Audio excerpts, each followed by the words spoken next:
Hi friends, ఇక్కడ చూడండి, ఇవి నాటు పల్లీలండి. ఇవి ఎక్కువ కెమికల్స్ లేకుండా పండిస్తారు కాబట్టి ఇలా ఉంటాయి. హైబ్రిడ్ పల్లీలు అయితే మనకు లోపల పల్లి పెద్దగా చాలా ఉంటాయి కదా, అవైతే కెమికల్స్ వేసి పండిస్తారు. కానీ ఇవే హెల్త్కి చాలా మంచిది.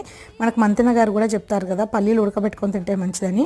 వాటిని గంట సేపు నానబెట్టి నేను 5-6 సార్లు బాగా మట్టంతా పోయే వరకు కడిగితే అవి ఇలా వచ్చాయన్నమాట. అందులో ఇంత చెత్త వెళ్ళింది, ఏరితే చాలా చెత్త ఆకులు కూడా ఉంటాయి కదా, అవన్నీ వెళ్ళాయి.